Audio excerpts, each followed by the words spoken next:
ನಮಸ್ಕಾರ. Father Muller medical college ಮತ್ತು ಆಸ್ಪತ್ರೆ ಅರ್ಪಿಸುವಂತಹ ಆರೋಗ್ಯ ಕಿರಣ ವೈದ್ಯಕೀಯ ಮಾತುಕತೆ ಕಾರ್ಯಕ್ರಮಕ್ಕೆ ಸ್ವಾಗತ. ನಾನು ಲಿಖಿತಾ ಪ್ರಜ್ವಲ್. ಇವತ್ತಿನ ನಮ್ಮ ಆರೋಗ್ಯ ಕಿರಣ ವೈದ್ಯಕೀಯ ಮಾತುಕತೆ ಕಾರ್ಯಕ್ರಮದಲ್ಲಿ ಮಕ್ಕಳಲ್ಲಿನ ಕ್ಯಾನ್ಸರ್ ಮತ್ತು ರಕ್ತದ ಕಾಯಿಲೆಗಳು ಎಂಬ ವಿಷಯದ ಬಗ್ಗೆ ಮಾತುಕತೆಯನ್ನು ನಡೆಸ್ತಾ ಇದ್ದೇವೆ. ಈ ಮಾತುಕತೆಯಲ್ಲಿ ನಮಗೆ ಈ ರೋಗದ ಬಗ್ಗೆ ಮಾಹಿತಿಯನ್ನು ಕೊಡಲಿಕ್ಕೆ ಫಾದರ್ ಮುಲ್ಲರ್ಸ್ ಆಸ್ಪತ್ರೆಯ paediatric haemato oncologist doctor Chandana Pai ಅವರಿದ್ದಾರೆ. ಅವರನ್ನ ಕಾರ್ಯಕ್ರಮಕ್ಕೆ ಆತ್ಮೀಯವಾಗಿ ಸ್ವಾಗತಿಸೋಣ. ಡಾಕ್ಟರ್, ಕಾರ್ಯಕ್ರಮಕ್ಕೆ ನಮಸ್ಕಾರ. ನಮಸ್ಕಾರ ವೀಕ್ಷಕರು. ಡಾಕ್ಟರ್, ಈಗ ಮೊದಲನೇದಾಗಿ ನಿಮ್ದು ಸ್ಪೆಷಲೈಸೇಷನ್ ಏನು, ಅಂದ್ರೆ ಯಾವೆಲ್ಲ ಕಾಯಿಲೆಗಳಿಗೆ ನೀವು ಟ್ರೀಟ್ಮೆಂಟ್ನ ಕೊಡ್ತೀರಾ?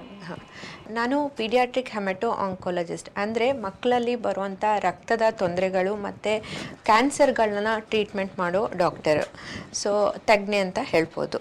ಓಕೆ, ಈಗ ಕ್ಯಾನ್ಸರ್ ಅಂತ ಹೇಳಿದ್ರಲ್ಲ, ನಿಜವಾಗ್ಲೂ ಕ್ಯಾನ್ಸರ್ ಅಂತ ಹೇಳಿ ಈಗ ತುಂಬಾ ಕಡೆ ಎಲ್ಲ ಕಡೆ ನಾವು ಕ್ಯಾನ್ಸರ್ ಇದೆ, ಬೇರೆ ರೀತಿಯಾದ ಬೇರೆ ಬೇರೆ ಇದೆ ಅಂತ ಕ್ಯಾನ್ಸರ್, ತುಂಬಾ ಜನ ಹೆದರುವಂತ ಕಾಯಿಲೆನೂ ಕ್ಯಾನ್ಸರ್ ಆಗ್ಬಿಟ್ಟಿದೆ. ನಿಜವಾಗ್ಲೂ ಕ್ಯಾನ್ಸರ್ ಅಂದ್ರೆ ಏನು? ಓಕೆ, ಸೊ ಏನಂದರೆ ಈಗ ಕ್ಯಾನ್ಸರ್ ಅನ್ನೋದು ಕೆಮ್ಮು, ಶೀತ, ನೆಗಡಿ, ಜ್ವರದ ಥರ ಕಾಮನ್ ಕಾಯಿಲೆ ಅಲ್ಲ. ಮಕ್ಕಳಲ್ಲಿ ಕೂಡ ಕ್ಯಾನ್ಸರ್ ಬರ್ತದೆ, ಬಟ್ ಆದರೆ ಅಡಲ್ಟ್ಸಿಗೆ, ದೊಡ್ಡವರಿಗೆ ಬರುವಂಥ ಕ್ಯಾನ್ಸರ್ಗಿನ್ನ ಸಂಖ್ಯೆ, ಅದರದ್ದು ಪ್ರಮಾಣ ತುಂಬ ಕಡಿಮೆ. ಬಟ್ ಆದರೆ ಕ್ಯಾನ್ಸರ್ ಮಕ್ಕಳಲ್ಲೂ ಕೂಡ ಕ್ಯಾನ್ಸರ್ ಕಂಡು ಬರ್ತದೆ. ಈವನ್ ನ್ಯೂ ಬಾರ್ನಲ್ಲೂ, ಹುಟ್ಟಿದ ಮಗುವಲ್ಲೂ ಕೂಡ ಕ್ಯಾನ್ಸರ್ ಕಂಡು ಬರ್ತದೆ. ಸೊ ಕ್ಯಾನ್ಸರ್ ಅಂದರೆ ಏನು? ಈಗ ನಮ್ಮ ದೇಹದಲ್ಲಿ ಸಾವಿರಾರು ಲಕ್ಷಾಂತರ ಸೆಲ್ಸ್ಗಳಿರ್ತದೆ. ಸೆಲ್ಸ್ ಅಂದರೆ ಜೀವಕೋಶಗಳು. ನಾರ್ಮಲ್ ಆಗಿ ಜೀವಕೋಶಗಳು ಅದರದ್ದು ಟೈಮ್ ಲಿಮಿಟ್, ಅದರದ್ದು ಕಾಲಾವಧಿ ಮುಗಿದ ನಂತರ ಅದು ಸಾಯ್ತವೆ, ಹೊಸ ಜೀವಕೋಶಗಳು ಬರ್ತದೆ. ಕೆಲವು ಸತಿ ಏನಾಗುತ್ತೆ, ಈ ಥರ ಕ್ಯಾನ್ಸರ್ ಅಂದರೆ ಈ ಒಂದು ಜೀವಕೋಶಗಳು ಅದು ಸಾಯೋದಕ್ಕಿಂತ ಜಾಸ್ತಿ ಮಲ್ಟಿಪ್ಲೈ ಆಗ್ತಾ ಹೋಗ್ತದೆ. ಸೊ ಅಗತ್ಯಕ್ಕಿಂತ ಜಾಸ್ತಿ ಆ ಜೀವಕೋಶಗಳು ಕಂಡು ಬಂದದ್ನೇ ನಾವು ಕ್ಯಾನ್ಸರ್ ಅಂತ ಹೇಳೋದು. ಈಗ ಮಕ್ಕಳಲ್ಲೂ ಕೂಡ ಕ್ಯಾನ್ಸರ್ ಬರ್ಬೋದು?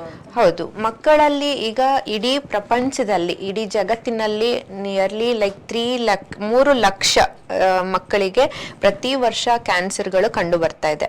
ಅದರಲ್ಲಿ ಇಂಡಿಯಾದಲ್ಲಿ ಆಲ್ಮೋಸ್ಟ್ 60,000 to 70,000 ಮಕ್ಕಳಿಗೆ, 60,000 to 70,000 ಮಕ್ಕಳಿಗೆ ಕ್ಯಾನ್ಸರ್ ಎವ್ರಿ ಇಯರ್ ಡಯಾಗ್ನೋಸ್ ಆಗ್ತಾ ಇದೆ. ಒಂದು ಏಜ್ ಅಂತ ಇದೆಯಾ ಮಕ್ಕಳಂದ್ರೆ? ಎಷ್ಟು ಏಜ್ ಇಂದ ಎಷ್ಟು ಏಜ್ ತನಕ ಕ್ಯಾನ್ಸರ್? ನಾನು ಹೇಳ್ದಾಗೆ ಎಲ್ಲ ಏಜಲ್ಲೂ ಕಂಡು ಬರ್ಬೋದು. ಈವನ್ ನ್ಯೂ ಬಾರ್ನ್ಗಲ್ಲೂ ಕೂಡ, ಅಂದರೆ ಹುಟ್ಟಿದ ಮಗುವಿನಲ್ಲೂ ಕೂಡ ಕ್ಯಾನ್ಸರ್ ಕಂಡು ಬರ್ಬೋದು.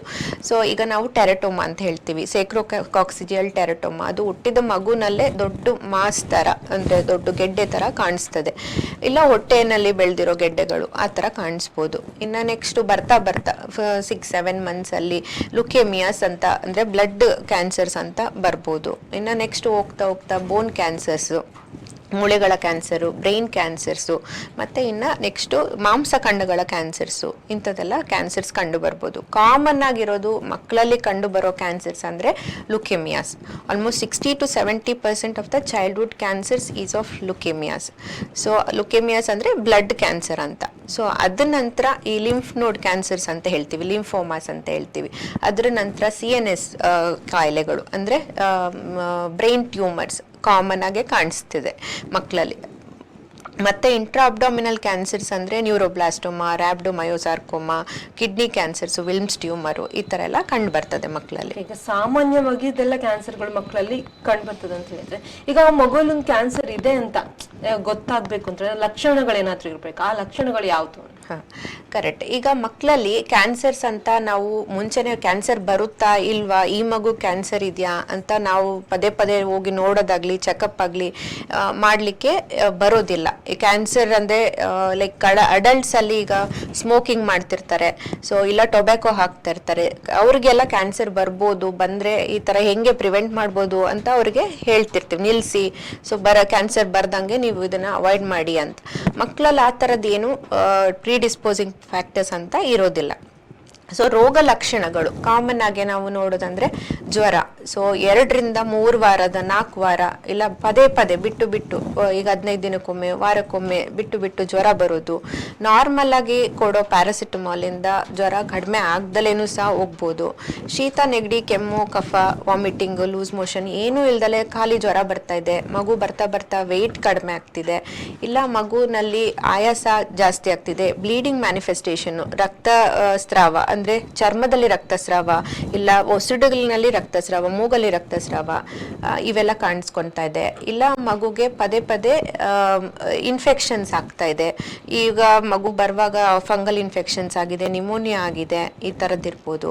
ಇಲ್ಲ ಬೋನ್ ಪೇನ್ಸ್, ಎಲ್ಲ ಕಾಲುಗಳ ನೋವು, ಗಂಟುಗಳ ನೋವು ಈ ಥರ ಪ್ರೆಸೆಂಟ್ ಆಗ್ಬೋದು. ಇನ್ನು ಕೆಲವು ಕಡೆ ಗಡ್ಡೆಗಳು, ಲಿಂಫ್ ನೋಡ್ಸ್ ಅಂತ ಹೇಳ್ತೀವಿ, ಲಿಂಫ್ ನೋಡ್ಸ್ ಎಲ್ಲ ದೊಡ್ಡದಾಗಿ ಕುತ್ತಿಗೆಯಲ್ಲಿ ದೊಡ್ಡದಾಗೋದು, ಕಂಕಳಲ್ಲಿ ದೊಡ್ಡದಾಗೋದು, ಕಾಲತ್ರ ದೊಡ್ಡದಾಗೋದು ಹಾಗೆ ಕಾಣಿಸ್ಬೋದು. ಇನ್ನು ನೆಕ್ಸ್ಟ್ ಅಂತಂದರೆ ಹೊಟ್ಟೆನಲ್ಲಿ ಗೆಡ್ಡೆಗಳ ಥರ. ಸಾಧಾರಣವಾಗಿ ಸಣ್ಣ ಮಕ್ಕಳಲ್ಲಿ ತಾಯಿ ಸ್ನಾನ ಮಾಡಿಸುವಾಗ, ಸೋಪ್ ಹಚ್ಚುವಾಗ, ಇಲ್ಲ ಮಸಾಜ್ ಮಾಡುವಾಗ ಏನೋ ಗೆಡ್ಡೆ ಸಿಕ್ತು, ಏನಿದ್ದು ಡಾಕ್ಟರ್ ಅಂತ ನಾವು ತೋರಿಸ್ಲಿಕ್ಕೆ ಬಂದ್ವಿ ಅಂತ ಬರ್ತಾರೆ. ಸೊ ಹೊಟ್ಟೆನಲ್ಲಿ ಗೆಡ್ಡೆ ಸಿಕ್ಕೋದು, ಇಲ್ಲ ಕಾಲುಗಳಲ್ಲಿ ನಾರ್ಮಲಾಗಿ ಆಡ್ತಾ ಇರೋ ಮಗು ಇಲ್ಲ ಸೈಕಲ್ ತುಳಿಬೇಕಾದ್ರೆ ಬಿದ್ದು ಬೋನ್ ಕ್ಯಾನ್ಸರ್ಸ್ ಅಂದರೆ ಜಸ್ಟ್ ಅದು ಇನ್ಸಿಡೆಂಟಲ್ ಫೈಂಡಿಂಗ್ ಇರುತ್ತೆ, ಬಿದ್ದ ತಕ್ಷಣ ಕ್ಯಾನ್ಸರ್ ಆಗಿದೆ ಅಂತಲ್ಲ. ಸೊ ಆ ಕ್ಯಾನ್ಸರ್ ಬಂದು ಆ ಮೂಳೆ ವೀಕ್ ಆಗಿರುತ್ತೆ, ಮಗು ಯಾವಾಗ ಬಿದ್ದು ಇಲ್ಲ ಓಡುವಾಗ ಜಸ್ಟ್ ತಾಗಿ ಫ್ರಾಕ್ಚರ್ ಆಗಿ ಬರೋದು, ಇಲ್ಲ ಬೋನ್ ಪೇನ್ಸ್, ತುಂಬಾ ನೋವು, ವಿಪರೀತ ಬೋನ್ ಅಲ್ಲಿ ಸ್ವೆಲ್ಲಿಂಗ್ ಆಗೋದು, ಈ ಥರ ಅವರು ಸ್ವೆಲ್ಲಿಂಗ್ ಆಗಿದೆ ಅಂತ ಫಸ್ಟ್ ಬಂದಾಗ ತೋರಿಸ್ಕೊಳ್ಳುವಾಗ ಯಾವಾಗ ನಮಗೆ ಇನ್ವೆಸ್ಟಿಗೇಷನ್ ಮಾಡಿ ನೋಡುವಾಗ ಇದು ಕ್ಯಾನ್ಸರ್ ಅಂತ ಗೊತ್ತಾಗ್ತದೆ. ಸೊ ಈ ಥರ depending on the type of cancer ಬೇರೆ ಬೇರೆ ಸಿಂಪ್ಟಮ್ಸ್ ಕಾಣ್ಬೋದು. ಈಗ ಮಕ್ಕಳಲ್ಲಿ ಕ್ಯಾನ್ಸರ್ ಬರುತ್ತೆ ಅಂತ ಹೇಳಿದ್ರೆ ಯಾಕೆ ಬರುತ್ತೆ ಅಂದ್ರೆ, ಈಗ ತಂದೆ ತಾಯಿಗಿದ್ದಾಗ ಅದೇನಾದ್ರು ಇದರಿಂದ ಬರುತ್ತಾ, ರಕ್ತದಿಂದ, ಯಾರಿಗಾದ್ರೂ ರಕ್ತ ಸಂಬಂಧಿಗಳಲ್ಲಿ ಇದ್ದಾಗ ಕೆಲವು ರೋಗಗಳು ಮಕ್ಕಳಿಗೆ ಬರ್ತದೆ. ಇದು ಕ್ಯಾನ್ಸರ್ ಹಾಗೇನಾ ಅಥವಾ?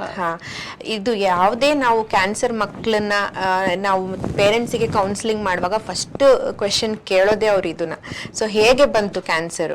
ಸೊ ಹೇಗೆ ಬಂತಂದರೆ 60 to 70% ಆಫ್ ದ ಟೈಮ್ಸ್ ನಮಗೆ ಕ್ಯಾನ್ಸರ್ ಹೇಗೆ ಬಂತು ಅಂತ ಹೇಳಲಿಕ್ಕೆ ಗೊತ್ತಿಲ್ಲ, ಅದ್ರದ್ದು ಕಾರಣನೇ ಇರೋದಿಲ್ಲ.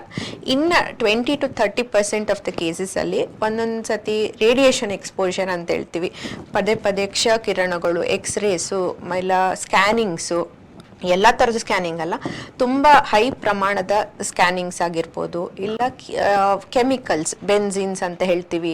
ಸೊ ಈ ಥರದ್ದೆಲ್ಲ ಕೆಮಿಕಲ್ ಎಕ್ಸ್ಪೋಜರ್ ಅಂದರೆ ಲಾಂಗ್ ಟರ್ಮ್ ಎಕ್ಸ್ಪೋಜರ್ಸ್ ಇದ್ದರೆ, ಇಲ್ಲ ಪೆಸ್ಟಿಸೈಡ್ಸ್ ಎಕ್ಸ್ಪೋಜರ್ಸು, ಕೆಮಿಕಲ್ ಇಂಡಸ್ಟ್ರಿಯಲ್ಲಿ ಕೆಲಸ ಮಾಡೋ ತಂದೆ ತಾಯಿಗಳಿರ್ಬೋದು. ಆಮೇಲೆ ನೆಕ್ಸ್ಟ್ ಅಂದರೆ ಕೆಲವು ಸತಿ viral infections like EBV, HIV infections, hepatitis infections, ಇದೆಲ್ಲ ಕ್ಯಾನ್ಸರ್ಗೆ ಕಾರಣ ಕೊಡ್ಬೋದು. ಇನ್ನು ಕೆಲವೊಂದು ನೀವು ಕೇಳ್ದಂಗೆ ಹೆರಿಡಿಟ್ರಿ ಕ್ಯಾನ್ಸರ್ ಸಿಂಡ್ರೋಮ್ಸ್ ಅಂತ ಇರ್ತದೆ, ಅಂದರೆ ಅನುವಂಶಿಕವಾಗಿ ಬರುವಂಥ ಕ್ಯಾನ್ಸರ್ಸು. ಅದು ಮಕ್ಕಳಲ್ಲಿ ಕೆಲವೊಂದು ಸಿಂಡ್ರೋಮ್ಸ್ ಇರ್ತದೆ, ಲೀಫ್ ರೋಮೆನಿ ಸಿಂಡ್ರೋಮ್ಸ್ ಅಂತ ಹೇಳ್ತೀವಿ. ಸೊ ಈ ಥರ ಸಿಂಡ್ರೋಮ್ಸಲ್ಲಿ ಈಗ ತಂದೆ ತಾಯಿಗೆ ಯಾರಿಗಾರು ಒಂದು ಕ್ಯಾನ್ಸರ್ ಬಂದರೆ, ತಾಯಿಗೆ ಬ್ರೆಸ್ಟ್ ಕ್ಯಾನ್ಸರ್ ಇದ್ದರೆ ಫಾರ್ ಎಕ್ಸಾಂಪಲ್, ಅದೇ ಜೀನ್ಸನ್ನು ಮಕ್ಕಳು ಇಲ್ಲ ಅವ್ರದ್ದು ತಂಗಿದಿರು ಅವರೆಲ್ಲ ಕ್ಯಾರಿ ಮಾಡೋ ಚಾನ್ಸಸ್ ಇರುತ್ತೆ. ಸೊ ಅಂಥವರಿಗೆ ಎಗೇನ್ ನಾವು ಈಗ ಸಣ್ಣ ವಯಸ್ಸಲ್ಲಿ ಬ್ರೆಸ್ಟ್ ಕ್ಯಾನ್ಸರಿಂದ ತಾಯಿ ಮೃತ್ಯುವಾಗಿದ್ದರೆ ಈ ಮಗುವಿಗೆ ನಾವು ಇವಾಗ್ಲಿಂದಾನೇ ಸ್ಕ್ರೀನಿಂಗು, ಕ್ಯಾನ್ಸರ್ ಸ್ಕ್ರೀನಿಂಗ್ ಬ್ರೆಸ್ಟ್ ಕ್ಯಾನ್ಸರಿಗೆ ಮಾಡುವಂಥ ಅಗತ್ಯ ಇರ್ತದೆ. ಎಲ್ಲ ಕ್ಯಾನ್ಸರು ಅನುವಂಶಿಕ ಅಲ್ಲ. ಕೆಲವೊಂದು ಕಣ್ಣಿಂದು ಕ್ಯಾನ್ಸರ್, ರೆಟಿನೋಬ್ಲಾಸ್ಟೋಮಾ ಅಂತ ಹೇಳ್ತೀವಿ, ಈಗ ತಾಯಿಗೆ ಇಲ್ಲ ತಂದೆಗೆ ಇಲ್ಲ ಇನ್ನೊಂದು ಮಗುಗೆ ಇದ್ರೆ ಈ ಮಗುಗೆ ಬರೋ ಚಾನ್ಸಸ್ ಜಾಸ್ತಿ. ಸೊ ಈ ತರ ಕೆಲವೊಂದು ಹೆರಿಡಿಟ್ರಿ ಕ್ಯಾನ್ಸರ್ಸ್ ಇರ್ತದೆ, ಬಟ್ ಎಲ್ಲಾ ಕ್ಯಾನ್ಸರ್ಸು ಅನುವಂಶಿಕವಾಗಿ ಅಲ್ಲ. ಎಲ್ಲ ಕ್ಯಾನ್ಸರ್ ಕೂಡ ರಕ್ತ ಇದರಿಂದ ಬರೋದಿಲ್ಲ, ಕೆಲವೊಂದು ಬರ್ಲೂಬಹುದು ಬರ್ಲೂಬಹುದು. ನಿಮ್ಮ ಹತ್ರ ಈಗ ಬಂದಾಗ ಅವರು ಕ್ಯಾನ್ಸರ್ ಇದೆ ಅನ್ನುವಂಥದ್ದನ್ನ ನೀವು ಯಾವ ರೀತಿ ಕಂಡ್ರಿ, ಅಂದ್ರೆ ಯಾವ ಟೆಸ್ಟ್ ಗಳನ್ನೆಲ್ಲ ಮಾಡಿ ಅವ್ರಿಗೆ ಕ್ಯಾನ್ಸರ್ ಇದೆ ಅನ್ನೋದನ್ನ ಕನ್ಫರ್ಮ್ ಮಾಡಿ? ಓಕೆ, ಸೊ ಎಗೇನ್ ನಾನು ಹೇಳ್ದಂಗೆ ಎಲ್ಲ ಕ್ಯಾನ್ಸರಿಗೂ ಅದಾದ ಸಿಂಪ್ಟಮ್ಸ್, ಸೈನ್ಸ್ ಇರ್ತದೆ, ಪ್ಲಸ್ ಅದಕ್ಕೆ ಬೇಕಾದ ಇನ್ವೆಸ್ಟಿಗೇಷನ್ ಮಾಡಬೇಕಾಗ್ತದೆ. ಈಗ ಬ್ಲಡ್ ಕ್ಯಾನ್ಸರ್ ಅಂತ ಬರುವಾಗ ಮೆಜಾರಿಟಿ ಆಫ್ ದ ಟೈಮ್ಸ್ ನಾವು ಸಿಂಪಲ್ ಆಗಿ ಮಾಡೋ ಬ್ಲಡ್ ಟೆಸ್ಟ್ ಅಲ್ಲೇ ನಮಗೆ ಗೊತ್ತಾಗ್ತದೆ ರಕ್ತ ಕಣಗಳು ಇದರ್ ತುಂಬಾನೇ ಜಾಸ್ತಿ ಇರ್ತದೆ. ಈಗ ನಾರ್ಮಲ್ ಆಗಿ ಬಿಳಿ ರಕ್ತ ಕಣಗಳು ಎಷ್ಟಿರ್ಬೇಕೋ ಅದ ಸಂಖ್ಯೆಗಿನ್ನ 100 ಪಟ್ಟು ಜಾಸ್ತಿ ಆಗಿರ್ಬೋದು, ಇಲ್ಲ ಪ್ಲೇಟ್ಲೆಟ್ ಕಡಿಮೆ ಆಗಿರ್ಬೋದು, ಇಲ್ಲ ರಕ್ತ HB ಅನ್ನೋದು ಹಿಮೋಗ್ಲೋಬಿನ್ ಲೆವೆಲ್ಸ್ ತುಂಬಾ ಕಡಿಮೆ ಆಗಿರ್ಬೋದು. ಮತ್ತೆ ಅದಕ್ಕಿಂತ ಅದ್ರದಲ್ದಲೇ ಅದಕ್ಕೂ ಸರಿ ಅದು ನಮಗೆ ಕನ್ಫರ್ಮ್ ಆಗಿ ಗೊತ್ತಾಗಬೇಕಾದ್ರೆ ಬೋನ್ ಮ್ಯಾರೋ ಟೆಸ್ಟ್ ಅಂತ ಮಾಡ್ತೀವಿ. ಸೊ ಅಸ್ಥಿ ಮಜ್ಜೆ ಅಂದರೆ ಬೋನ್ ಮ್ಯಾರೋ, ಸೊ ಅದರೊಳಗೆ ಎಲ್ಲಿ ರಕ್ತ ಕಣಗಳ ಉತ್ಪತ್ತಿ ಆಗ್ತದೆ, ಸೊ ಅಲ್ಲಿಂದನೇ ನಾವು ರಕ್ತದ ಒಂದು 2 ml 3 ml 5 ml ಬ್ಲಡ್ ತೆಗೆದು ಅದನ್ನ ಮೈಕ್ರೋಸ್ಕೋಪಲ್ಲಿ ನೋಡ್ತೀವಿ ನಾವು. ಸೊ ಹಂಗಾದ್ರೆ ಕ್ಯಾನ್ಸರ್ ಕಣಗಳು ಇದೆಯಾ ಅಂತ. ಸೊ ಅದನ್ನ ಕೆಲವೊಂದು ಸತಿ ಇದಲ್ದಲೆ ಇದು ಕ್ಯಾನ್ಸರ್ ಅಂತ ಕನ್ಫರ್ಮ್ ಆದ್ಮೇಲೆ ಇನ್ನೂ ಫರ್ದರ್ ಸ್ಪೆಷಲ್ ಟೆಸ್ಟ್ಗಳನ್ನ ಕೂಡ ಮಾಡ್ತೀವಿ. ಯಾವ ಥರದ ಕ್ಯಾನ್ಸರು, ಈ ಕ್ಯಾನ್ಸರ್ದು ಏನು ವಿಶೇಷತೆ, ಇದರಲ್ಲಿ ಏನೇನು ಜೀನ್ಸ್ ಇದೆ ಅದನ್ನೆಲ್ಲನೂ ತಿಳ್ಕೊಳೋಷ್ಟು ನಮಗೆ ಇವಾಗ ಅಡ್ವಾನ್ಸ್ಮೆಂಟ್ ಆಗಿದೆ.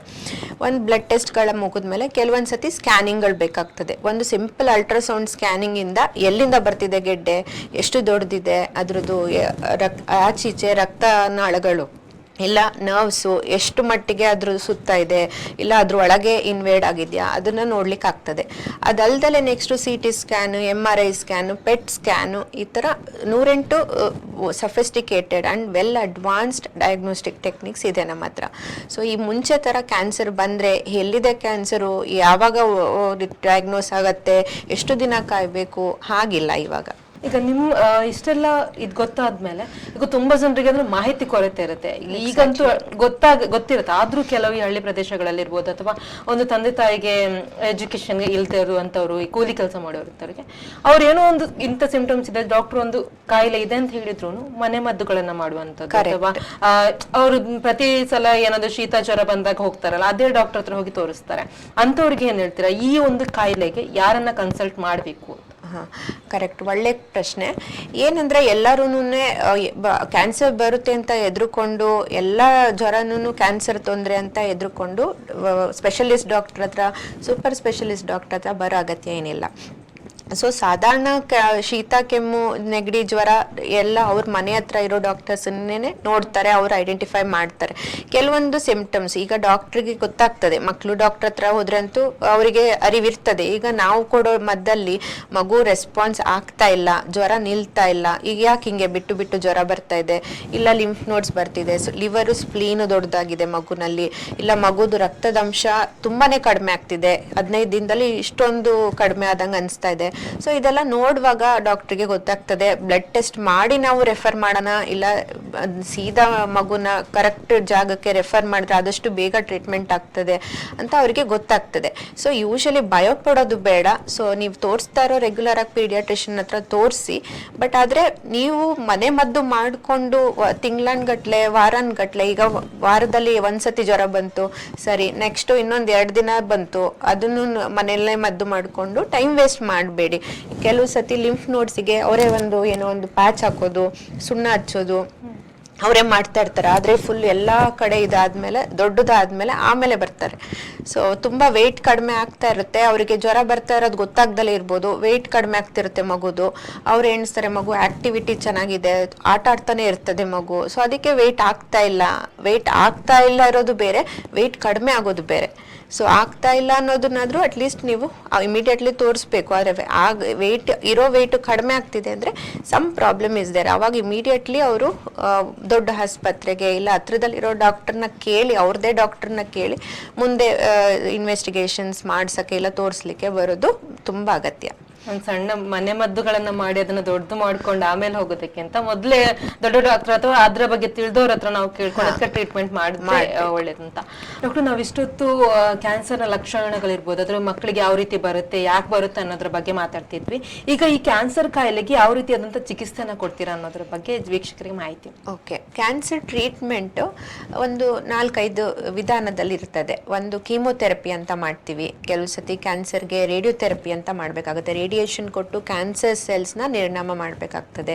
ಕೆಲವು ಸತಿ ಬೋತ್ ಕೀಮೋಥೆರಪಿ ಮತ್ತು ರೇಡಿಯೋಥೆರಪಿ ಕೊಡ್ತೀವಿ. ಕೆಲವು ಸತಿ ಸರ್ಜರಿ ಮಾಡ್ತೀವಿ. ಕ್ಯಾನ್ಸರ್ ಕೀಮೋಥೆರಪಿ ಸ್ಟಾರ್ಟ್ ಮಾಡ್ತೀವಿ, ಸೊ ಕ್ಯಾನ್ಸರ್ ಗಡ್ಡೆಗಳನ್ನ ಸೈಜ್ ಕಡಿಮೆ ಮಾಡಿ ತೆಗಿಲಿಕ್ಕೆ, ಅದನ್ನು ಆಪ್ರೇಷನ್ ಮಾಡಲಿಕ್ಕೆ ಈಸಿ ಆಗಂಗೆ ಮಾಡಿ ಕೊಡ್ತೀವಿ. ಸೊ ಒಂದ್ಸತಿ ಕ್ಯಾನ್ಸರ್ ಕೀಮೋಥೆರಪಿ ಕೊಟ್ಟಾದ್ಮೇಲೆ ಆ ಗಡ್ಡೆಗಳನ್ನ ಆಪ್ರೇಷನ್ ಮಾಡಿ ತೆಗೆದು ಪುನಃ ಕೀಮೋಥೆರಪಿ ಕಂಟಿನ್ಯೂ ಮಾಡ್ತೀವಿ. ಕೆಲವು ಸತಿ ಹೆಂಗಾಗತ್ತೆ ಅಂದರೆ, ಇವಾಗ ನಾವು ಮೋಸ್ಟ್ ಅಡ್ವಾನ್ಸ್ ಸೆಂಟರ್ಸಲ್ಲಿ ಈಗ ಇಮ್ಯುನೋಥೆರಪಿ ಅಂತ ಕೂಡ ಬಂದಿದೆ. ಕ್ಯಾನ್ಸರ್ ಕೀಮೋಥೆರಪಿಯಲ್ಲಿ ಏನಾಗುತ್ತೆ ಅಂದರೆ, ಈ ನಾವು ಕೊಡೋ ಕೀಮೋಥೆರಪಿಯಲ್ಲಿ ನಾರ್ಮಲ್ ಸೆಲ್ಸ್ ಕೂಡ ಸಾಯ್ತವೆ, ಕ್ಯಾನ್ಸರ್ ಸೆಲ್ಸ್ ಒಟ್ಟಿಗೆ ನಾರ್ಮಲ್ ಸೆಲ್ಸ್ ಕೂಡ ಸಾಯ್ತವೆ. ಅದಕ್ಕೋಸ್ಕರನೇ ಅಡ್ಡ ಪರಿಣಾಮಗಳು ಒಂದಷ್ಟು ಬರ್ತದೆ ನಮಗೆ. ಇಮ್ಯುನೋಥೆರಪಿ ಅಂತಂದರೆ ಖಾಲಿ ಕ್ಯಾನ್ಸರ್ ಸೆಲ್ಸಿಗೇನೆ ಡೈರೆಕ್ಟ್ ಆಗಿ ಟ್ರೀಟ್ಮೆಂಟ್ ನಡೀತದೆ. ಸೊ ಬೇರೆ ಸೆಲ್ಸ್ಗಳಿಗೆ ಹಾನಿ ಆಗೋದಿಲ್ಲ. ಸೊ ಅದು ತುಂಬ ಅಡ್ವಾನ್ಸ್ ಲೆವೆಲ್ ಆಫ್ ಟ್ರೀಟ್ಮೆಂಟ್. ಅದು ಈಗ ಬರ್ತಾ ಇರೋದು ಕ್ಯಾನ್ಸರ್ ಟ್ರೀಟ್ಮೆಂಟಲ್ಲಿ. ಸೊ ಈ ಥರ ಟ್ರೀಟ್ಮೆಂಟ್ಸು ತುಂಬ ಇರ್ತದೆ. ಕೆಲವು ಸಂತಿ ಕೀಮೋಥೆರಪಿ ಕೊಟ್ಟರು ನಮಗೆ ಕ್ಯಾನ್ಸರ್ ಕಂಟ್ರೋಲ್ ಮಾಡೋಕ್ಕೆ ಆಗದಲೇ ಇದ್ದಾಗ ಬೋನ್ ಮ್ಯಾರೋ ಟ್ರಾನ್ಸ್ಪ್ಲಾಂಟೇಷನ್ ಕೂಡ ಮಾಡ್ತೀವಿ. ಅಂದ್ರೆ ಅಸ್ಥಿ ಮಜ್ಜೆನೆ ಚೇಂಜ್ ಮಾಡಿ, ರಕ್ತ ಕಣಗಳನ್ನ ಅಸ್ಥಿ ಮಜ್ಜೆಲಿರೋ ಫುಲ್ ಕಣಗಳನ್ನೇ ಚೇಂಜ್ ಮಾಡಿ ನಾವು ಹೊಸ ರಕ್ತಗಳು ಹೆಲ್ದಿ ರಕ್ತ ಕಣಗಳನ್ನ ಬೋನ್ ಮ್ಯಾರೋದಲ್ಲಿ ಬೆಳೆಸಿದಾಗ, ಮೊಳಕೆ ಇಟ್ಟು ಬೆಳೆಸಿದಾಗ ಕ್ಯಾನ್ಸರ್ ಕಣಗಳೆಲ್ಲ ನಿರ್ನಾಮವಾಗಿ ಒಳ್ಳೆ ಹೆಲ್ತಿ ಸೆಲ್ಸು ಬರ್ತಾ ಶುರುವಾಗ್ತದೆ. ಸೊ ಈ ತರ ವಿಧಾನಗಳಿರ್ತದೆ ಕ್ಯಾನ್ಸರ್ ಟ್ರೀಟ್ಮೆಂಟ್. ಈಗ ಕ್ಯಾನ್ಸರ್ ಅನ್ನುವಂಥದ್ದು ಗುಣಮುಖ ಆಗುವಂತ ಕಾಯಿಲೆನ ತುಂಬಾ ಜನರಿಗೆ ಏನ್ ನಂಬಿಕೆ ಅಂದ್ರೆ, ಕ್ಯಾನ್ಸರ್ ಅಂತ ಒಂದ್ಸಲ ಕ್ಯಾನ್ಸರ್ ಅಂತ ಬಂದ್ರೆ ಅದು ನಮ್ಮ ಜೀವನ ಅಂದ್ರೆ ಸಾಯದೇ ಬಿಡೋದಿಲ್ಲ, ಅದು ಸಾಯುವಂತ ಕಾಯಿಲೆ, ಅವ್ರು ಮತ್ತೆ ಬದುಕೋದಿಲ್ಲ ಅಂದ್ರೆ ತುಂಬಾ ನಂಬಿಕೆಗಳು ಜಾಸ್ತಿ ಆಗಿದೆ. ಕ್ಯಾನ್ಸರ್ ಬಂದ ವ್ಯಕ್ತಿ ಅಂತ ಹೇಳಿದ್ರೆ ಅವನ ನೋಡುವ ರೀತಿನೇ ಬೇರೆ ಆಗ್ತದೆ. ಸೊ ನಿಮ್ಮ ಪ್ರಕಾರ ಈಗ ಕ್ಯಾನ್ಸರ್ ಅನ್ನುವಂಥದ್ದು ಗುಣಮುಖ ಆಗುವಂತ ಕಾಯಿಲೆ? ಖಂಡಿತ. ಸೊ ಇವಾಗ ಮಕ್ಕಳಲ್ಲಿ ಕ್ಯಾನ್ಸರ್ ಅನ್ನೋದು ಒಂದು ವಿಭಾಗ ಸ್ಟಾರ್ಟ್ ಆಗಿದ್ದು 1975ನೇ ಇಸ್ವಿನಲ್ಲಿ, ಅದು ಅಮೆರಿಕದಲ್ಲಿ ಶುರುವಾಯಿತು. ಸೊ ಆ ಟೈಮಲ್ಲಿ ಅಮೆರಿಕದಲ್ಲಿ ಮಾತ್ರ ಟ್ರೀಟ್ಮೆಂಟ್ ಆಗ್ತಿತ್ತು. ಅದು ಕೆಲವೊಂದು ಕಾಯಿಲೆಗಳಿಗೆ ಮಾತ್ರ, ಕ್ಯಾನ್ಸರ್ಗಳಿಗೆ ಮಾತ್ರ ಟ್ರೀಟ್ಮೆಂಟ್ ಸಿಗ್ತಿತ್ತು. ಬರ್ತಾ 1990s ಅಲ್ಲಿ ಇಂಡಿಯಾದಲ್ಲಿ ಕೂಡ ಸಿಗ್ತಿತ್ತು, but not in all the major cities. ಕೆಲವೊಂದು ಮೆಟ್ರೋಪಾಲಿಟನ್ ಸಿಟೀಸ್ ಅಲ್ಲಿ ಮಾತ್ರ ಸಿಗ್ತಾ ಇತ್ತು. ಸೊ ನಮಗೂ ಕ್ಯಾನ್ಸರ್ ಟ್ರೀಟ್ಮೆಂಟ್ ಯಾವ್ದಾರ ಕ್ಯಾನ್ಸರ್ ಅಂತ ಅನ್ಸ್ ತಕ್ಷಣ ಮುಂಬೈಗೆ ರೆಫರ್ ಮಾಡೋದು, ಇಲ್ಲ ಬ್ಯಾಂಗ್ಳೂರಿಗೆ ರೆಫರ್ ಮಾಡೋದು, ಡೆಲ್ಲಿಗೆ ರೆಫರ್ ಮಾಡೋದು ಮಾಡ್ತಾ ಇದ್ವಿ ಈಗ 20 ವರ್ಷದ ಹಿಂದೆ. ಬಟ್ 20 ವರ್ಷದ ಈ ಕಡೆ ಎಲ್ಲ ಮೇಜರ್ ಸಿಟೀಸ್ ಅಲ್ಲಿ, ಆಲ್ಮೋಸ್ಟ್ ಎಲ್ಲ ಸಿಟೀಸ್ ಅಲ್ಲೂ ಈಗ ಮಕ್ಕಳಲ್ಲಿ ಕ್ಯಾನ್ಸರ್ ಟ್ರೀಟ್ಮೆಂಟ್ ಅವೈಲಬಿಲಿಟಿ ಇದೆ. ಸೊ ಆದ್ರೆ ಎಲ್ಲ ಸೆಂಟರ್ಸ್ ಅಲ್ಲೂ ಈ ಕ್ಯಾನ್ಸರ್ ಟ್ರೀಟ್ಮೆಂಟ್ ಸಿಗೋದಿಲ್ಲ. ಅದಕ್ಕೆ ಅಂತ ಸ್ಪೆಷಲೈಸ್ ಡಾಕ್ಟರ್ ಬೇಕು. ಅದರಲ್ಲೂ ಮಕ್ಕಳ ಕ್ಯಾನ್ಸರ್ಸ್ನ ಟ್ರೀಟ್ ಮಾಡೋಂಥದ್ದು ಬೇರೆದೇ ಡಾಕ್ಟರ್ ಇರ್ತಾರೆ. ಸೊ ಅದಕ್ಕೋಸ್ಕರ ಅಲ್ಲಿ ಕ್ಯಾನ್ಸರ್ ಟ್ರೀಟ್ಮೆಂಟ್ ನಡೀತದೆ. ಸೊ ಈಗ ಟ್ರೀಟ್ಮೆಂಟ್ ಕೊಟ್ಟಾಗ ಫಸ್ಟ್ ಕೇಳುವುದೇ ಪೇಷಂಟ್ಗಳು ಕೇಳೋದೇ ಹಂಗೆ, ಪೇರೆಂಟ್ಸ್ ಕೇಳೋದಂಗೆ, ಇದು ಗುಣ ಆಗ್ತದ, ಇಷ್ಟೊಂದು ತೊಂದರೆ ಕೊಡ್ಬೇಕಾ ನಮ್ಮ ಮಗುಗೆ ಅಂತ. ಸೊ ಈಗ ದಾರಿಲಿ ಹೋಗ್ಬೇಕಾದ್ರೆ ಕಲ್ಲು ಮುಳ್ಳು ಎಲ್ಲ ಸಿಗ್ತದೆ, ಹಂಗಂತ ನಾವು ದೂರ ದಾರಿ ನೋಡ್ತಾ ನಿಂತ್ಕೊಂಡ್ರೆ ನಾವು ಮುಟ್ಟೋದೇ ಇಲ್ಲ. ಹಾಗಾಗಿ ಕ್ಯಾನ್ಸರಲ್ಲಿ almost 70 to 80% of the childhood cancers ಗುಣ ಮಾಡ್ಬೋದು. ಈ ಲುಕೇಮಿಯಾಸ್ ಅಂತೂ ಅದಕ್ಕಿಂತ ಸ್ವಲ್ಪ ಜಾಸ್ತಿನೇ ಗುಣ ಮಾಡ್ಬೋದು. ಸೊ ಹಾಗಾಗಿ ಧೈರ್ಯ ಮಾಡಿ ಕ್ಯಾನ್ಸರ್ ಟ್ರೀಟ್ಮೆಂಟನ್ನ ಕಂಪ್ಲೀಟಾಗಿ ಅರ್ಲಿ ಡಯಾಗ್ನೋಸಿಸ್, ಆದಷ್ಟು ಬೇಗ ಡಯಾಗ್ನೋಸಿಸ್ ಆದಲ್ಲಿ, ಆದಷ್ಟು ಬೇಗ ಟ್ರೀಟ್ಮೆಂಟ್ ಸ್ಟಾರ್ಟ್ ಆದಲ್ಲಿ, ಮತ್ತು ಕರೆಕ್ಟ್ ರೀತಿಯಾಗಿ ಟ್ರೀಟ್ಮೆಂಟನ್ನು ಅವರು ಕಂಪ್ಲೀಟ್ ಮಾಡ್ದಂಗೆ ಅವ್ರಿಗೆ ಡೆಫಿನೆಟ್ಲಿ ಸರ್ವೈವಲ್ ರೇಟ್ ಕೂಡ ಜಾಸ್ತಿ ಆಗ್ತದೆ. Definitely curable, cancers are curable. ಈಗ ಒಂದು ಮಗುವಿಗೆ ಕ್ಯಾನ್ಸರ್ ಇದೆ ಅಂತ ಗೊತ್ತಾದ್ಮೇಲೆ ಅವರಿಗೆ ನೀವು ಟ್ರೀಟ್ಮೆಂಟ್ ಕೊಟ್ಟದ್ದು ಅವ್ರ ಸಂಪೂರ್ಣ ಗುಣಮುಖ ಆಗ್ಲಿಕ್ಕೆ ಒಂದು ಎಷ್ಟು ಟೈಮ್ ತಗೊಳ್ಳುತ್ತೆ? Okay, very good question. ಏನಂದ್ರೆ ಒಂದೊಂದು ಕ್ಯಾನ್ಸರ್ಗೆ ಇಷ್ಟು ಮಟ್ಟಿಗೆ ನಾವು ಕೀಮೋಥೆರಪಿ, ಸರ್ಜರಿ, ರೇಡಿಯೋಥೆರಪಿ ಈ ತರ ಡ್ಯೂರೇಷನ್ ಇರ್ತದೆ. ಸಾಧಾರಣ ಸುಮಾರು ಎಕ್ಸಾಂಪಲ್ ಹೇಳಬೇಕು ಅಂತಂದ್ರೆ, ನಾವೀಗ ಬ್ಲಡ್ ಕ್ಯಾನ್ಸರ್ದ ಟ್ರೀಟ್ಮೆಂಟ್ ಆಲ್ಮೋಸ್ಟ್ 2.5 ವರ್ಷದ ತನಕ ನಡೀತದೆ. ಅದರಲ್ಲಿ 6 ತಿಂಗಳು ಇಂಟೆನ್ಸಿವ್ ಟ್ರೀಟ್ಮೆಂಟ್ ಅಂತ ಕೊಡ್ತೀವಿ. ಆಸ್ಪತ್ರೆಯಲ್ಲೇ ಇಟ್ಕೊಂಡು, ಆಸ್ಪತ್ರೆಗೆ ಹೋಗಿ ಬಂದು ಮಾಡಿಕೊಂಡು ಇಂಜೆಕ್ಷನ್ಸ್ ಥ್ರೂ ಕೀಮೋಥೆರಪಿ ಕೊಡ್ತೀವಿ. ನೆಕ್ಸ್ಟ್ 2 ವರ್ಷ ಅವರು ಮನೇಲೇ ಇದ್ಕೊಂಡು ಬಾಯಲ್ಲಿ ತಗೊಳ್ಳೋಂಥ ಕೀಮೋಥೆರಪಿಗಳು, ಮದ್ದುಗಳು. ಸೊ ಅದನ್ನ ತಗೊಂಡು ಜಸ್ಟ್ ಚೆಕಪ್ಪಿಗೆ ಬಂದು ಹೋಗೋದು ಮಾಡ್ಬೋದು. ಆ ಥರ ಆಗ್ತದೆ. ಇನ್ನೊಂದು ಕೆಲವೊಂದು ಈಗ ಬೋನ್ ಟ್ಯೂಮರ್ಸ್ ಇಂಥದ್ದೆಲ್ಲ ಕೆಲವೊಂದು 8 ತಿಂಗಳು, ಕೆಲವೊಂದು 1.5 ವರ್ಷ ಈ ಥರ ಟ್ರೀಟ್ಮೆಂಟ್, ಕೀಮೋಥೆರಪಿ ಮಾಡಬೇಕು, ಸರ್ಜರಿಗೆ ಹೋಗ್ತಾರೆ, ಆಪ್ರೇಷನ್ ಆಗುತ್ತೆ ಬೋನ್ ಇದ್ದು, ಮತ್ತೆ ಬರ್ತಾರೆ, ಮತ್ತೆ ಕೀಮೋಥೆರಪಿ ಮುಗಿಸ್ತಾರೆ. ಸೊ ಇದನ್ನ ನೋಡ್ಕೊಂಡಾಗ ಕ್ಯಾನ್ಸರ್ ತಕ್ಕನಾಗೆ ಆ ಕ್ಯಾನ್ಸರಿಗೆ ಎಷ್ಟು ಮಟ್ಟಿಗೆ ನಾವು ಟ್ರೀಟ್ಮೆಂಟ್, ಎಷ್ಟು ದಿನಗಳ ಕಾಲ, ತಿಂಗಳ ಕಾಲ, ಅಲ್ಲ ವರ್ಷಗಳ ಕಾಲ ಟ್ರೀಟ್ಮೆಂಟ್ ಬೇಕು ಅಂತ ನಾವು ಅವರಿಗೆ ತಿಳಿಸ್ತೀವಿ. ಬೇರೆ ಬೇರೆ ಆದಂತ ಕ್ಯಾನ್ಸರ್ಗಳಿಗೆ ಬೇರೆ ಬೇರೆ ರೀತಿಯಲ್ಲಿ ಟೈಮ್ ಇರುತ್ತೆ. ಅದೇ ಎಲ್ಲ ಎಷ್ಟು ಟೈಮ್ ತಗೊಂಡ್ರೆ ಅದು ಗುಣಮುಖ ಆಗುತ್ತೆ? ಖಂಡಿತ, ನಾ ಹೇಳ್ದಂಗೆ ಕರೆಕ್ಟ್ ರೀತಿಯಲ್ಲಿ ಟ್ರೀಟ್ಮೆಂಟ್ ಮಾಡ್ದಂಗೆ ಖಂಡಿತ ಗುಣ ಆಗ್ತದೆ. ಈಗ ಇಷ್ಟೆಲ್ಲ ಟೈಮ್ ತಗೊಂಡು ಅಥವಾ ಅವರು ಟ್ರೀಟ್ಮೆಂಟ್ ತಗೊಂಡಾಗ, ಈಗ ತುಂಬಾ ಬಡ ಕುಟುಂಬದವರು ಇರ್ಬೋದು, ಅಥವಾ ಏನೋ ಹಣದ್ದು ಸಮಸ್ಯೆ ಎಲ್ರಿಗೂ ಕಾಡುತ್ತೆ. ಇದು ಇಷ್ಟು ಟೈಮ್ ತಗೊಳ್ತದೆ ಅಂತ ಹೇಳಿದಾಗ ಟ್ರೀಟ್ಮೆಂಟ್ಗೆ ತುಂಬಾ ಖರ್ಚು ಆಗುತ್ತೆ. ನಿಮ್ಮ ಪ್ರಕಾರ ಒಂದು ಟೋಟಲ್ ಒಂದು ಎಷ್ಟರಿಂದ ಎಷ್ಟು ಖರ್ಚು ಬರ್ಬೋದು ಒಂದು ಸಂಪೂರ್ಣವಾಗಿ ಒಂದು ಮಗುವಲ್ಲಿರುವಂತ ಕ್ಯಾನ್ಸರ್ನ ಗುಣಪಡಿಸ್ಲಿಕ್ಕೆ? ಕರೆಕ್ಟ್. ನಮ್ದು ಇಂಡಿಯಾದಲ್ಲಿ ಮೇನ್ ಪ್ರಾಬ್ಲಮ್ ಏನಂದ್ರೆ, ಮಕ್ಕಳು ಟ್ರೀಟ್ಮೆಂಟ್ ಅಟ್ಲೀಸ್ಟ್ ಈಗಿನ ಕಾಲದಲ್ಲಿ ಡಯಾಗ್ನೋಸಿಸ್ ತನಕ ಬರ್ತಾ ಇದ್ದಾರೆ. ನೆಕ್ಸ್ಟ್ ಟ್ರೀಟ್ಮೆಂಟ್, ಎಷ್ಟು ಜನ ಮಕ್ಕಳಿಗೆ ನಾವು ಕ್ಯಾನ್ಸರ್ ಕಣ್ಣು ಹಿಡಿತೀವೋ ಅದು ಅಷ್ಟೂ ಜನ ಮಕ್ಕಳು ಕ್ಯಾನ್ಸರ್ ಟ್ರೀಟ್ಮೆಂಟ್ ಕಂಪ್ಲೀಟಾಗೆ ಮುಗಿಸ್ತಾ ಇಲ್ಲ. ಅದಕ್ಕೆ ಮೇನ್ ಕಾರಣ ಫೈನಾನ್ಷಿಯಲ್ ಪ್ರಾಬ್ಲಮ್ಸ್. ನೀವು ಹೇಳ್ದಂಗೆ ಒಂದು ಮಗು ಕ್ಯಾನ್ಸರ್ ಬಂತು ಅಂದ್ರೆ ಬರೀ ಮಗು ಮಾತ್ರ ಇನ್ವಾಲ್ವ್ ಆಗಿರಲ್ಲ, ಇಡೀ ಕುಟುಂಬ ಇನ್ವಾಲ್ವ್ ಆಗಿರುತ್ತೆ. ಸೊ ಬರೀ ತಾಯಿ ಬಂದು ಕ್ಯಾನ್ಸರ್ ಟ್ರೀಟ್ಮೆಂಟ್ ತಗೊಂಡು ಹೋಗ್ತಾರೆ ಅಂತ ಇಲ್ಲ, ತಂದೆ ಕೂಡ ಅಲ್ಲೇ ಇರ್ಬೇಕಾಗ್ತದೆ. ಕೆಲವು ಸತಿ ಬ್ಲಡ್ ಹಾಕ್ಬೇಕಾಗ್ತದೆ, ಕೆಲವು ಸತಿ ಔಷಧಿಗಳನ್ನ ಸ್ವಲ್ಪ ದೂರದಲ್ಲಿ ಹೋಗಿ ತಗೊಂಡ್ ಬರ್ಲಿಕ್ಕೆ ಇರ್ತದೆ. ಮತ್ತೆ ಅವ್ರಿಲ್ಲ ಅಂತಂದ್ರೆ ಇನ್ನೊಬ್ರು ನೋಡ್ಲಿಕ್ಕೂ ಇಬ್ರಿಬ್ರು ಬೇಕಾಗ್ತದೆ. ಒಂದೊಂದ್ಸತಿ ನೋಡುವಾಗ ಮಗು ಸುಸ್ತಿದ್ದಾಗ, ಇಲ್ಲ ಕ್ಯಾನ್ಸರ್ ಕೀಮೋಥೆರಪಿ ತಡಿಲಿಕ್ಕೆ ಆಗ್ದಲೇ ಇದ್ದಾಗ, ಸೊ ಆ ಟೈಮಲ್ಲಿ ಇಡೀ ಕುಟುಂಬದ ನಮಗೆ ಸಪೋರ್ಟ್ ಅಗತ್ಯ ಇರ್ತದೆ. ಸೊ ಆ ಟೈಮಲ್ಲಿ ಕೂಲಿ ಕೆಲಸಗಳು ಯಾರಿದ್ರು over a period of time, even normal middle class ಕುಟುಂಬದವರು ಕೂಡ ಫೈನಾನ್ಷಿಯಲ್ ಪ್ರಾಬ್ಲಮ್ಸ್ನ ಎದುರಿಸ್ತಾರೆ. ಬಟ್ ಈಚ್ ಕ್ಯಾನ್ಸರಿಗೆ ನಮಗೆ ಗೌರ್ಮೆಂಟಿಂದ ಕೂಡ ಸಪೋರ್ಟ್ ಸಿಗ್ತದೆ, ಆಯುಷ್ಮಾನ್ ಇಂದ ಕೂಡ ಕ್ಯಾನ್ಸರ್ ಟ್ರೀಟ್ಮೆಂಟಿಗೆ ಸಪೋರ್ಟ್ ಸಿಗ್ತದೆ. ಹಾಗೆ ಈಗ ಎಷ್ಟು ಖರ್ಚಾಗ್ತದೆ ಅಂತ ಕೇಳಿದ್ರು ನೀವು ಕ್ಯಾನ್ಸರ್ಗೆ. ಸಾಧಾರಣ ಸುಮಾರು ಒಂದು leukaemia, blood cancer which is very common in children. So ಅದಕ್ಕೆ ಎಷ್ಟು ಖರ್ಚಾಗ್ತದೆ ಅಂದರೆ, ಒಂದು BALL, TAL ಅಂತ 2-3 ಥರದ್ದು ಕ್ಯಾನ್ಸರ್ ಇರ್ತದೆ. ಮಗು ವೆಯ್ಟ್ ತಕ್ಕನಾಗೆ ನಾವು ಮೆಡಿಸಿನ್ಸ್ನ ಕೊಡೋದು. ಮಗು ಸಣ್ಣದಿದ್ದಂಗೆ ಖರ್ಚು ಕೂಡ ಕಡಿಮೆ ಆಗ್ತದೆ. ಯಾಕಂದರೆ ಈಗ 10 kg ಮಗುಗೆ ನಾವು ಕ್ಯಾನ್ಸರ್ ಟ್ರೀಟ್ಮೆಂಟ್ ಕೊಡುವಾಗ ಡೋಸ್ ಎಲ್ಲ ಕಡಿಮೆ ಇರ್ತದೆ. ಸೊ ಹಾಗಾಗಿ ಟ್ರೀಟ್ಮೆಂಟ್ ಕೂಡ ಕಡಿಮೆ ಆಗ್ಬೋದು. ಲೈಕ್ ಸಾಧಾರಣ ಸುಮಾರು ಒಂದು 4-5 ಲಕ್ಷ ಖರ್ಚಾಗ್ಬೋದು. ಈಗ ದೊಡ್ಡ ಮಗು, ಇನ್ನೊಂದು 14-15 ವರ್ಷದ ಮಗುಗೆ ನಾವು ಟ್ರೀಟ್ಮೆಂಟ್ ಕೊಡಬೇಕು ಅಂದರೆ ಒಂದು 6-8 ಲಕ್ಷ ಖರ್ಚಾಗ್ಬೋದು. ಸೊ ಇದೆಲ್ಲ ಖರ್ಚು ನಾವು ಫಸ್ಟಿಗೆ ನಾವು ಹೇಳುವಾಗ್ಲೇ ಹೇಳ್ತಾರೆ ನಮಗೆ ಇಷ್ಟೊಂದು ದುಡ್ಡಿಲ್ಲ, ಸೊ ನಮಗೆ ಟ್ರೀಟ್ಮೆಂಟ್ ಬೇಡ, ನಾವು ಮನೆಗೆ ಕರ್ಕೊಂಡು ಹೋಗ್ತೀವಿ ಅಂತ. ಸೊ ಅದೇ ಮೇಜರ್ ಪ್ರಾಬ್ಲಮ್ ಆಗಿ ಡ್ರಾಬ್ಯಾಕ್ ಆಗೋದು. ಅವರಿಗೆ ಇಷ್ಟ ಇರುತ್ತೆ ಮಗು ಜೀವ ಉಳಿಸ್ಬೇಕಂತ, ಬಟ್ ಮೇನ್ಲಿ ದುಡ್ಡು ಹೇಳಿದ ತಕ್ಷಣ ಆಗೋದಿಲ್ಲ ನಮ್ದು ಅಷ್ಟು ಮಾಡಿ, ಮತ್ತೆ ನೆಕ್ಸ್ಟ್ ಇನ್ನ ನಾವೆಂತ ಮಾಡೋದು ಅಂತ ಯೂಶಲಿ ಟ್ರೀಟ್ಮೆಂಟ್ ಸಾಲಗೆಲ್ಲ ಮಾಡಿದ್ರು ಮತ್ತೆ ಮಕ್ಕಳು ನಾರ್ಮಲ್ ಆಗಿ ಆಗ್ತಾರಿಲ್ಲೋ ಅನ್ನೋ ಡೌಟ್ಗಳು ತುಂಬಾ ಜಾಸ್ತಿ. ಡೌಟ್ ಅದೇ ಡೌಟ್ ಅಲ್ಲೇ ಅವರು ಟ್ರೀಟ್ಮೆಂಟ್ ಇನ್ ಬಿಟ್ವೀನ್ ನಿಲ್ಸೋದು, ಇಲ್ಲ ಮುಂಚೆನೆ ಟ್ರೀಟ್ಮೆಂಟ್ ಕಂಟಿನ್ಯೂ ಮಾಡ್ದಲೇ ಹೋಗೋ ಚಾನ್ಸಸ್ ಸ್ವಲ್ಪ ಜಾಸ್ತಿ. ಅದಕ್ಕೆ ಈ ತರ ನಮ್ದು ಅವೇರ್ನೆಸ್ ಪ್ರೋಗ್ರಾಮ್ಸ್ ತುಂಬಾ ಇಂಪಾರ್ಟೆಂಟ್ ಆಗತ್ತೆ. It is not just treating only child, family, society ಎಲ್ಲರನ್ನೂ ಟ್ರೀಟ್ ಮಾಡ್ಬೇಕು. ನಾವು ಎಲ್ಲರಿಗೂ ಅವೇರ್ನೆಸ್ನ ಕ್ರಿಯೇಟ್ ಮಾಡಬೇಕು, ಸೊ ದಟ್ ಎಲ್ಲರದ್ದು ಸಪೋರ್ಟಿಂದ ಅವರು ಟ್ರೀಟ್ಮೆಂಟ್ ಮುಗಿಸ್ತಾರೆ. ಈಗ ಇಷ್ಟೆಲ್ಲ ಖರ್ಚು ಮಾಡಿದ್ಮೇಲೆ, ಈಗ ತನ್ನ ಮಕ್ಕಳು ಒಂದು ರೋಗ ಬಂದಿದೆ ಅಂತ ಹೇಳಿದಾಗ ತಂದೆ ತಾಯಿಗಳಿಗೆ ಆ ಮಗುವನ್ನ ಗುಣಮುಖ ಮಾಡ್ಬೇಕು ಅಂತ ಮ್ಯಾಕ್ಸಿಮಮ್ ಟ್ರೈನ್ ಮಾಡೇ ಮಾಡ್ತಾರೆ.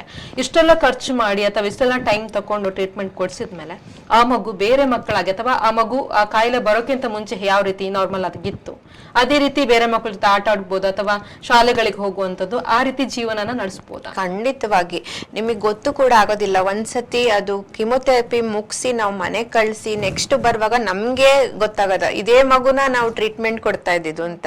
ಸೊ ಕ್ಯಾನ್ಸರ್ ಟ್ರೀಟ್ಮೆಂಟ್ ತಗೊಂತಿರ್ಬೇಕಾದ್ರೆ ಕೂದಲು ಉದುರುತ್ತದೆ, ಸ್ಕಿನ್ಸ್ ಚೇಂಜಸ್ ಬರ್ತದೆ, ಬ್ಲಡ್ ಕಡಿಮೆ ಆಗ್ತದೆ. ಸೊ ಇವೆಲ್ಲ ನೋಡುವಾಗ ಮಗು ನೋಡೋ ರೀತಿನೇ ಬೇರೆ ಡಿಫ್ರೆಂಟ್ ಇರ್ತದೆ. ಬಟ್ ಆದ್ರೆ ಒಂದ್ಸತಿ ಗುಣಮುಖರಾಗಿ ಅವರು ನೆಕ್ಸ್ಟ್ ಫಾಲೋ ಅಪಿಗೆ ಬರುವಾಗ ಆಗೋ ಸಂತೋಷ ಇರ್ತದಲ್ಲ, ಸೊ ಈ ಮಗುಗೆ ಇಷ್ಟು ಮಾಡಿದ್ರು ಸಾರ್ಥಕ ಆಯ್ತು ಅನ್ನೋದು ಫೀಲಿಂಗ್ ಬರ್ತದೆ at the end. So cancer ಟ್ರೀಟ್ಮೆಂಟಿಗೆ ಖಾಲಿ ಇದಿಷ್ಟು ಖರ್ಚಷ್ಟೇ ಅಲ್ಲ, ಗೌರ್ಮೆಂಟಿಂದ ಕೂಡ ತುಂಬ ಸಪೋರ್ಟ್ ಸಿಗ್ತದೆ. ಪ್ರಧಾನಮಂತ್ರಿ ಪರಿಹಾರ ಫಂಡ್ ಸಿಗ್ತದೆ, ಮುಖ್ಯಮಂತ್ರಿ ಪರಿಹಾರ ಫಂಡ್ ಸಿಗ್ತದೆ, ಪ್ಲಸ್ NGOs ಕೂಡ ತುಂಬ ಹೆಲ್ಪ್ ಮಾಡ್ತಾರೆ. ನಾನ್ ಗೌರ್ಮೆಂಟ್ ಆರ್ಗನೈಸೇಷನ್ಸ್ ಅಂತ ಏನಿರ್ತದಲ್ಲ, ಸೊ ಅವರೆಲ್ಲ ಈ ಕ್ಯಾನ್ಸರ್ ಮಕ್ಕಳಿಗೆ ಅಂತ ಇಲ್ಲ, ಕ್ಯಾನ್ಸರ್ ದೊಡ್ಡವರಿಗೂ ಸಹ ಹೆಲ್ಪ್ ಮಾಡ್ತಾರೆ. ಸೊ ಅಂಥವರಿಗೆ ಯಾವುದೇ ರೀತಿಯಾದ ಔಟ್ಸೈಡ್ ಮೆಡಿಸಿನ್ಸು ಇಲ್ಲ ಅಂದರೆ ಅದಕ್ಕೆ ಅವ್ರ ಕೈಲಾಗ್ದಲೇ ಇರೋ ಮೆಡಿಸಿನ್ಸು, ಇಲ್ಲ ಹಾಸ್ಪಿಟಲ್ ಸ್ಟೇ ಖರ್ಚುಗಳು, ಊಟ ತಿಂಡಿಗಳು ಇಂಥದೆಲ್ಲ ಪ್ರೊವೈಡ್ ಮಾಡ್ತಾರೆ. ಸೊ ಹಾಗಾಗಿ ಇಷ್ಟೆಲ್ಲ ಅಟ್ ದ ಎಂಡ್ ನಾವು ಹೇಗೆ ಮಾಡ್ತಿದ್ದೀವಿ ಅಂದರೆ ಕ್ಯಾನ್ಸರ್ ಟ್ರೀಟ್ಮೆಂಟ್ ಆಲ್ಮೋಸ್ಟ್ ಫ್ರೀಯಾಗೇ ನಡೀತಾ ಇದೆ. ಸೊ ಮಕ್ಕಳಿಗೆ ಕಟ್ಟಲಿಕ್ಕೆ ಅವ್ರ ಹತ್ರ ಏನೂ ಇರೋದಿಲ್ಲ. ಸೊ ಹಾಗಾಗಿ ಒಂದು ಆಯುಷ್ಮಾನಿಂದ ಇಲ್ಲ ಚೀಫ್ ಮಿನಿಸ್ಟರ್ ಫಂಡಿಂದ, ಪ್ರೈಮ್ ಮಿನಿಸ್ಟರ್ ಫಂಡಿಂದ ಅದೆಲ್ಲ ನಡೀತದೆ. ಅದರೊಟ್ಟಿಗೆ NGO ಸಪೋರ್ಟ್ ತಗೊಂಡು ಆಲ್ಮೋಸ್ಟ್ ಕ್ಯಾನ್ಸರ್ ಟ್ರೀಟ್ಮೆಂಟ್ ಅವರಿಗಂತೂ ಬರ್ಡನ್ ಆಗೋದಿಲ್ಲ. ಈಗ ಇಷ್ಟೆಲ್ಲ ಖರ್ಚು ಮಾಡಿದ್ಮೇಲೆ ಒಂದು ಮಗುವಿಗೆ ಒಂದ್ಸಲ ಗುಣಮುಖ ಆಗಿ ನಾರ್ಮಲ್ ಆಯ್ತು ಅಂತ ಹೇಳಿದಾಗ ಮತ್ತೆ ಆ ಮಗುವಿಗೆ ಕ್ಯಾನ್ಸರ್ ಬರ್ಬೋದಾ ಅಥವಾ ಬರೋ ಚಾನ್ಸಸ್ ಇದೆಯಾ ಅಂತ ವೆರಿ ಗುಡ್ ಕ್ವಶನ್. ಸೊ ಯಾವಾಗ್ಲೂ ಕೇಳ್ತಾರೆ, ಸ್ಟಾರ್ಟ್ ಮಾಡುವಾಗ ಕೇಳ್ತಾರೆ ನಂದು ಖಂಡಿತ ಗುಣ ಆಗತ್ತಲ್ವಾ ಅಂತ. ಸೊ ನಡೀತಾ ಟ್ರೀಟ್ಮೆಂಟ್ ಅವ್ರಿಗೆ ಭಯ ಸ್ಟಾರ್ಟ್ ಆಗ್ತದೆ. ಈಗ ನಿಜವಾಗ್ಲೂ ಇದು ಕ್ಯಾನ್ಸರ್ ಗುಣ ಆಗತ್ತೆ, ಬಟ್ ಆದ್ರೆ ಮತ್ತೆ ಬರ್ತದಾ ಇಲ್ಲ ಇನ್ನೊಂದ್ ತರದ ಕ್ಯಾನ್ಸರ್ ಬರ್ತದಾ ಅಂತ. ಸೊ ಇದು ಕಾಮನ್ ಆಗಿ ಕೇಳೋಂತ ಕ್ವಶನ್ ಆಗಿರೋದ್ರಿಂದ ಕೆಲವೊಂದು ಕ್ಯಾನ್ಸರ್ ನೀವು ಹೇಳ್ದಂಗೆ ವಾಪಸ್ ಬರೋ ಚಾನ್ಸಸ್ ಇರುತ್ತೆ. ಅಂದ್ರೆ ಕೆಲವೊಂದು ಸತಿ ಕೀಮೊಥೆರಪಿ ಮುಗ್ದು 2 ವರ್ಷ ಚೆನ್ನಾಗಿರ್ತಾರೆ, ಮತ್ತೆ 3ನೇ ವರ್ಷಕ್ಕೆ ಸಣ್ಣದಾಗಿ ಕಾಣಿಸ್ಲಾಗಿ ಸೇಮ್ ಸಿಂಪ್ಟಮ್ಸ್ ಬರ್ಲಿಕ್ಕೆ ಸ್ಟಾರ್ಟ್ ಆಗ್ಬೋದು, ಇಲ್ಲ ಬೇರೆದೇ ಕ್ಯಾನ್ಸರ್ಸ್ ಬರ್ಬೋದು. ಸೊ ಇದು ಸಹ ಕಾಮನ್ನೇ. ಬಟ್ ಆದ್ರೆ ಎಲ್ಲ ಕ್ಯಾನ್ಸರ್ಸ್ ಅಲ್ಲೂ ಈ ತರ ಆಗಲ್ಲ. ಕೆಲವೊಂದು ಕ್ಯಾನ್ಸರ್ಸ್ ಕಷ್ಟನೇ ಟ್ರೀಟ್ಮೆಂಟ್ ಮಾಡೋಂಥದ್ದು. ಅಂಥದ್ದು ಕಂಪ್ಲೀಟ್ ಆಗಿ ಆ ಕ್ಯಾನ್ಸರ್ ಕಳಗಳನ್ನ ನಮ್ ಕೀಮೊಥೆರಪಿ ಕೊಟ್ಟು ಇಲ್ಲ ರೇಡಿಯೋಥೆರಪಿ ಕೊಟ್ಟು ಕಂಪ್ಲೀಟ್ ಆಗಿ ನಿರ್ನಾಮ ಮಾಡಕ್ ಆಗ್ದಲೇ ಇರೋ ಸಂದರ್ಭದಲ್ಲಿ ಅದು ಹಗೂರ ಸ್ಲೋ ಗ್ರೋತ್ ಆಗಿ ಮತ್ತೆ ಬರೋ ಚಾನ್ಸಸ್ ಇರ್ತದೆ. ಓಕೆ ಡಾಕ್ಟರ್, ಇಷ್ಟೊತ್ತು ಕ್ಯಾನ್ಸರ್ನ ಬಗ್ಗೆ ಮಾತಾಡಿ, ಮಕ್ಕಳಲ್ಲಿರುವ ಕ್ಯಾನ್ಸರ್ನ ಯಾವ ರೀತಿ ಗುಣಪಡಿಸಬಹುದು ಅಥವಾ ಅದರ ಲಕ್ಷಣಗಳ ಬಗ್ಗೆ ಹೇಳಿದ್ರೆ, ಈಗ ಕೊನೆಯದಾಗಿ ವೀಕ್ಷಕರಿಗೆ ಒಂದು ಕಿವಿ ಮಾತು ನೀವು ಹೇಳೋದಂತ ಹೇಳಿದ್ರೆ ಏನು ಹೇಳ್ತೀರಿ? ಓಕೆ, ಸೊ ಕ್ಯಾನ್ಸರ್, ಮಕ್ಕಳಲ್ಲಿ ಕ್ಯಾನ್ಸರ್ ತುಂಬಾ ವಿರಳ ಏನಲ್ಲ. ಮಕ್ಕಳಲ್ಲೂ ಕ್ಯಾನ್ಸರ್ ಬರ್ತದೆ, ಹಾಗಂತ ಎದುರುಕೊಂಡು ಕೂತ್ಕೋಬೇಕಂತಿಲ್ಲ. ಮಕ್ಕಳಲ್ಲಿ ಕ್ಯಾನ್ಸರ್ದ ಅವೇರ್ನೆಸ್ ಇಂಪಾರ್ಟೆಂಟ್, ಆದರೆ ಎದುರುಕೋಣೋ ಅವಶ್ಯಕತೆ ಇರಲ್ಲ. ಸೊ ಈ ಥರ symptoms for science and symptoms of cancer ಇದ್ದಲ್ಲಿ ನಿಮ್ಮದು ಪೀಡಿಯಾಟ್ರಿಷನ್ಸು ಇಲ್ಲ ಹತ್ರದಲ್ಲಿರೋ ಆಸ್ಪತ್ರೆಗೆ ಹೋಗಿ ಮಕ್ಕಳು ಡಾಕ್ಟರ್ ಹತ್ರ ಫಸ್ಟು ಆದಷ್ಟು ಬೇಗ ಚಿಕಿತ್ಸೆ ಇಲ್ಲ ಎಕ್ಸಾಮಿನೇಷನ್ ಮಾಡಿದಾಗ ಅವರು ಕರೆಕ್ಟಾಗಿರೋ ರೆಫರಲ್ ಸೆಂಟರ್ಸಲ್ಲಿ, ಯಾವ ಸೆಂಟರಲ್ಲಿ ಮಕ್ಕಳಿಗೆ ಈ ಥರದ ಕಾಯಿಲೆಗಳಲ್ಲಿ ಈ ಥರದ ಕ್ಯಾನ್ಸರಿಗೆ ಟ್ರೀಟ್ಮೆಂಟ್ ಇದೆ ಅನ್ನೋದು ಅವರಿಗೆ ಗೊತ್ತಿರ್ತದೆ. ಸೊ ಇಮಿಡಿಯೇಟ್ಲಿ ಅವರು ಕಳಿಸ್ತಾರೆ. ಸೊ ಅರ್ಲಿ ಡಯಾಗ್ನೋಸಿಸ್ ಮತ್ತು ಬೇಗ ಟ್ರೀಟ್ಮೆಂಟ್ ಸ್ಟಾರ್ಟ್ ಆದಲ್ಲಿ ಮತ್ತು ಕರೆಕ್ಟ್ ರೀತಿಯಲ್ಲಿ ಟ್ರೀಟ್ಮೆಂಟ್ ಕಂಪ್ಲೀಟ್ ಆದಲ್ಲಿ ಕ್ಯಾನ್ಸರ್ ಗುಣಮುಖ ಆಗೋದು ಆಲ್ಮೋಸ್ಟ್ ಮೋರ್ ದ್ಯಾನ್ 80% ಕ್ಯಾನ್ಸರ್ ಗುಣಮುಖ ಆಗ್ತದೆ.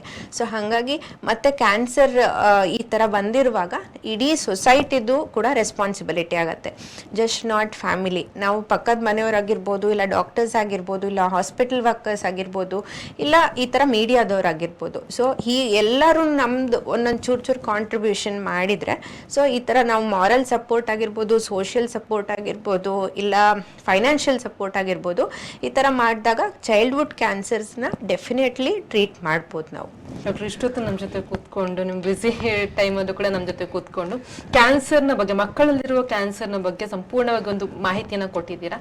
ನಮ್ಮ ಜೊತೆ ಕೂತ್ಕೊಂಡು ಮಾಹಿತಿಯನ್ನು ಕೊಟ್ಟಿದ್ದಕ್ಕೆ ಥ್ಯಾಂಕ್ಸ್. ತುಂಬ ಥ್ಯಾಂಕ್ಸ್. ನೋಡಿದ್ರಲ್ಲ ವೀಕ್ಷಕರೇ, ಇಷ್ಟೊತ್ತು ಆರೋಗ್ಯ ಕಿರಣ ವೈದ್ಯಕೀಯ ಮಾತುಕತೆ ಕಾರ್ಯಕ್ರಮದಲ್ಲಿ ಮಕ್ಕಳಲ್ಲಿನ ಕ್ಯಾನ್ಸರ್ಗಳು ಮತ್ತು ರಕ್ತದ ಕಾಯಿಲೆಗಳ ಬಗ್ಗೆ ಮಾಹಿತಿನ ತಿಳ್ಕೊಂಡ್ವಿ. ಮುಂದಿನ ಕಾರ್ಯಕ್ರಮದಲ್ಲಿ ಮತ್ತೊಬ್ಬ ವೈದ್ಯರೊಂದಿಗೆ ಭೇಟಿ ಆಗ್ತೀನಿ. ಅಲ್ಲಿವರೆಗೂ ನೋಡ್ತಾ ಇರಿ V4 ನ್ಯೂಸ್.